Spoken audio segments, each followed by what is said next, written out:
IIT JEE और NEET के लिए इस प्रश्न में आप देख पा रहे हैं कि यह एक सर्कुलर स्ट्रक्चर दिखाया गया है जहां पर पॉइंट ए से करंट इंटर कर रहा है और बी और सी से बाहर निकल जा रहा है। तो यहाँ पर आप देख पा रहे हैं रेजिस्टेंस आर है और ये भी रेजिस्टेंस आर है और बी और सी के बीच में रेजिस्टेंस 2R जोड़ा गया है। तो ऐसे में यहाँ पर बी सी, ए बी और ए सी तीनों इक्वल लेंथ में हैं और सेंटर पर इक्वल एंगल थीटा बना रहे हैं जो 120 डिग्री के बराबर है।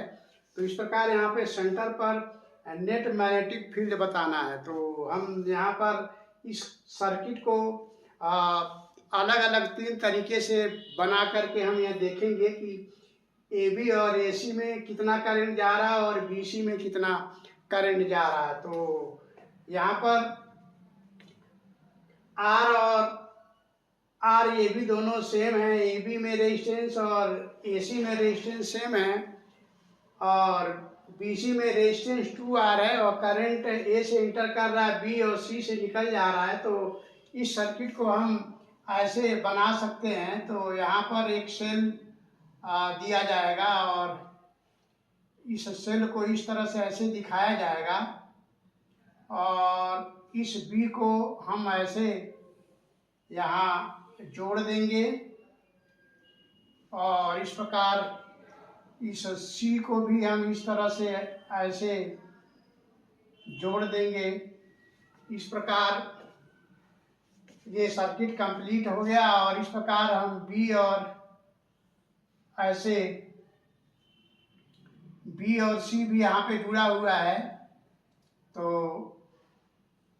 अब आप देख पा रहे हैं कि सेल का ईएमएफ यहाँ पर ही है और सेल से जो करंट जा रहा है वो हाफ इस ए बी पार्ट में और हाफ ए सी पार्ट में डिवाइड हो जाएगा। तो हमको एग्जैक्ट करंट की वैल्यू नहीं निकालना है, यहाँ पे मैग्नेटिक फील्ड बताना है। तो हम मान लेते हैं यहाँ से जो करंट जा रहा है वो 2I है, 2I करंट जा रहा है। 2I की वैल्यू हम निकाल सकते हैं बट उसकी ज़रूरत नहीं है, अभी हम निकाल के बताएंगे 2I कितने के बराबर होगा।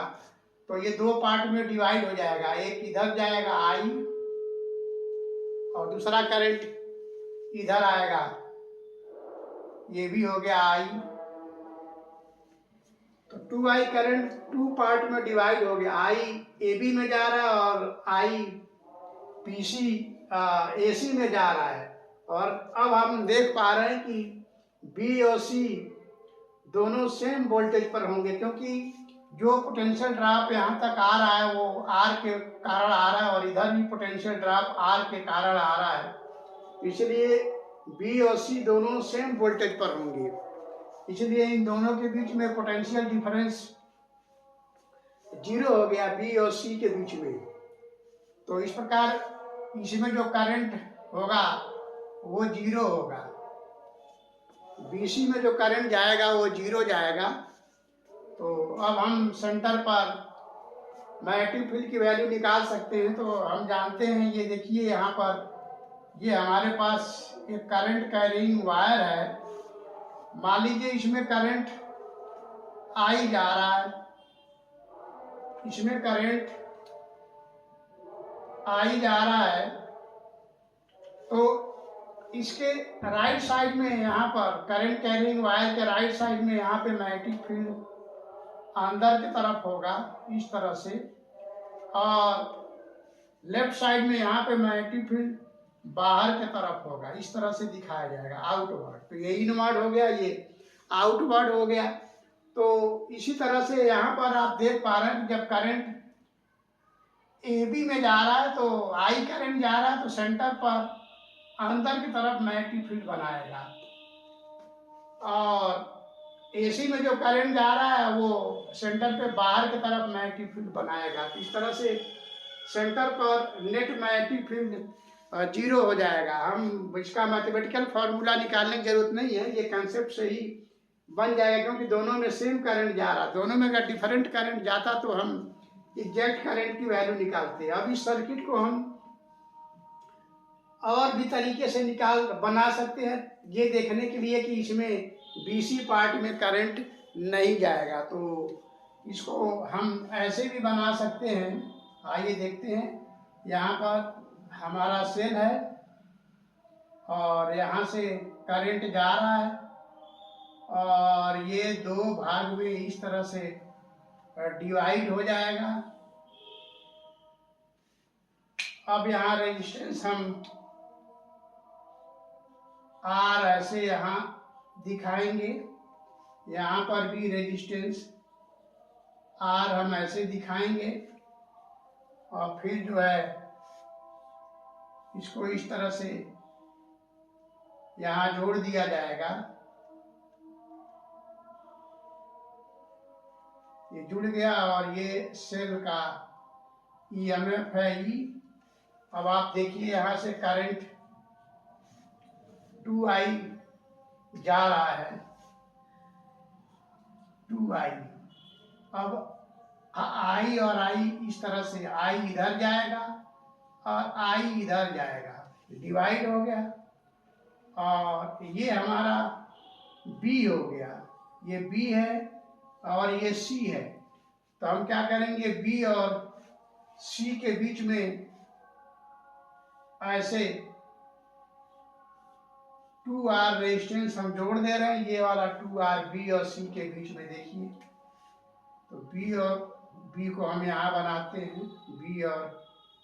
B और C के बीच में 2R रेजिस्टेंस को जोड़ दिया गया। तो इस तरह से 2R रेजिस्टेंस यहाँ पे जोड़ दिया गया। अब देखिए 2R को हम शॉर्ट सर्किट भी कह सकते हैं या ये कह सकते हैं कि 2R में करंट नहीं जाएगा, क्योंकि सेल से जो करंट आ रहा है वो रेजिस्टेंस R यहाँ पर इस रेजिस्टेंस R में और इस रेजिस्टेंस R में जा रहा है। इस प्रकार यहाँ पर आते आते जो पोटेंशियल ड्रॉप होगा B तक, उतना ही ड्रॉप इधर से भी C तक आने में होगा, क्योंकि R रेजिस्टेंस। तो मान लेते हैं इस टर्मिनल का ईएमएफ E है, तो इस पॉइंट का जो पोटेंशियल होगा VC वो हो जाएगा E माइनस IR, और आप VB भी निकालेंगे तो ये हो जाएगा E माइनस IR।